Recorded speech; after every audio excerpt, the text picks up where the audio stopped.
Haritha Lowa YouTube channel එක subscribe කරලා නැහැ නේද? දැන්ම subscribe කරලා bell icon එක click කරන්න. මම දාන ඊළඟ වීඩියෝ එකත් ඔයාලා ළඟටම ගෙන්න ගන්න.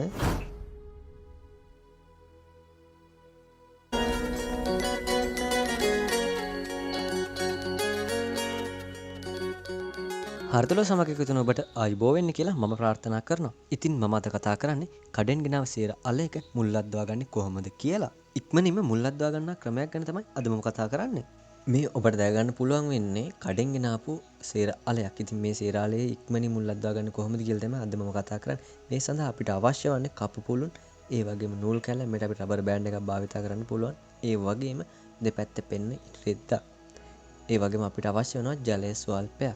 ඉතින් අපි ප්‍රථමයෙන්ම කපු පුළුන් නැත්නම් ටිෂු පේපර් එකක් ඒත් නැත්නම් කපු රෙද්දක් මෙන්න මේ ආකාරයට ප්‍රථමයෙන්ම දවටා ගත යුතුයි. සේර අලේ. ඉතින් සේර අලේ තියෙන යටපැත්තේ. ඉතින් ඒ යටපැත්තේ අපි මෙන්න මේ ආකාරයට ඔතා ගන්නවා ප්‍රථමයෙන්ම.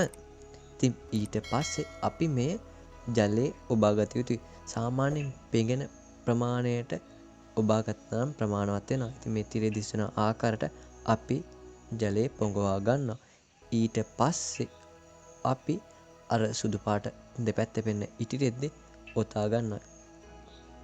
මෙන්න මේ ආකාරයට ඔතාගෙන ඉතින් අපිට මේ රබර් බෑන්ඩ් එකක් භාවිතා කරලා තද කරගන්න පුළුවන්. රබර් බෑන්ඩ් එකක් තියෙනවා නම් ලේසි.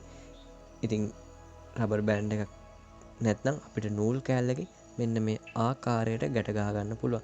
හොඳට ගැට ගහගෙන අපි මෙය සාමාන්‍යයෙන් දවස් 5ක් විතර හෙවණ තියෙන ස්ථානයකින්, කියන්නේ සාමාන්‍ය ගොඩක් අවුව නැති ස්ථානයකින් තබා ගත යුතු වෙනවා.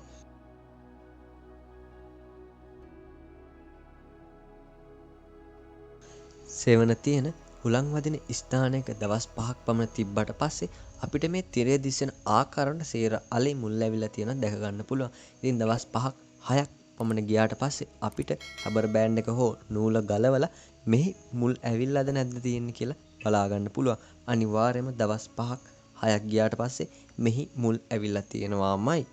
ඉතින් මේ ඔබට දැක ගන්න පුළුවන් වෙන්නේ එලෙස මුල් ඇවිල්ලා තියෙන සේර අලයක්.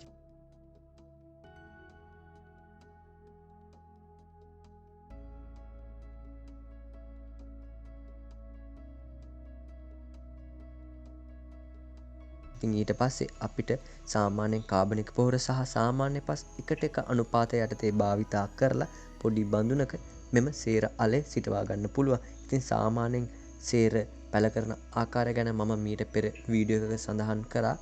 ඉතින් වැස්ස ලැබෙන ස්ථානක තබන්න එපා මුල් කාලේ. මොකද මෙම දණ්ඩ නරක් වෙන්න පුළුවන් වතුර වැඩි වෙලා. ඒ නිසා සාමාන්‍යයෙන් උදේ හවස වතුර දාන්න, වර්ෂාව ජලයට එකතු වෙන තැනක තියන්න එපා. කියන්නේ මුල් කාලෙදී අනිවාර්යෙන් කුණු වෙන්න බලනවා.